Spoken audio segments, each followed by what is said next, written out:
Good morning to all.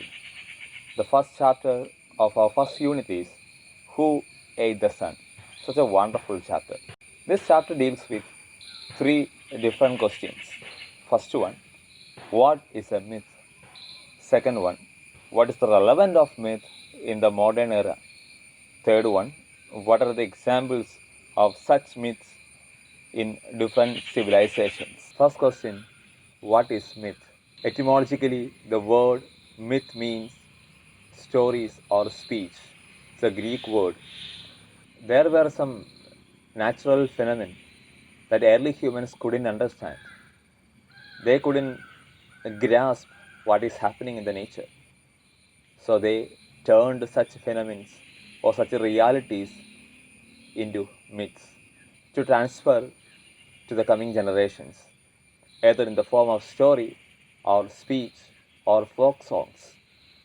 Second question was, what is the relevance of myth in the modern era, where the science can answer any of the questions that one asks? But there are some truths which is very difficult to grasp for the human brain that can be explained through myths. So, a myth is still relevant in all the ages.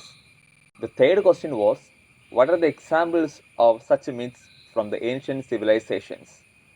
There are a number of examples can be traced from Chinese, Indian, Greek, etc.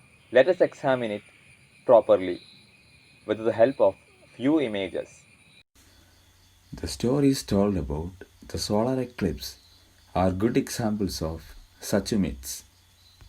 We all know that a solar eclipse occurs when the moon comes between the sun and the earth. It blocks our view of the sun, so we have a solar eclipse. If someone doesn't know what a solar eclipse is, it's natural for them to be frightened to see the sun being eaten up bite by bite right in the middle of a perfectly ordinary day. The earliest word for eclipse in Chinese, sh, means to eat, and most myths about the solar eclipse are stories of various creatures and demons devouring the sun in the sky. The Vikings saw a pair of sky wolves chasing the sun or the moon. There was an eclipse whenever one of the wolves caught a bright orb. In a story from Vietnam, a frog or a toad is the moon or the sun. The Koreans thought wild dogs chased the sun across the sky and ate it. According to Indian tradition, the demon Rahu, whose heart turned immortal but the body died, chased the sun and the moon in anger. Every now and then he catches them and swallows them to cause an eclipse. But as he has no throat, the sun and the moon fall out every time and the eclipse gets over. The Chinese too believed that an invisible dragon ate up the sun.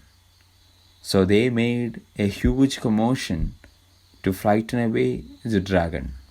The people of Japan, on the other hand, believed that poison dripped from the skies during an eclipse. So they took care to keep all their wells covered. And another story from West Africa tells that it's the story of a fight between the sun and the moon during an eclipse. Such a way, there are very interesting and funny myths about solar eclipse.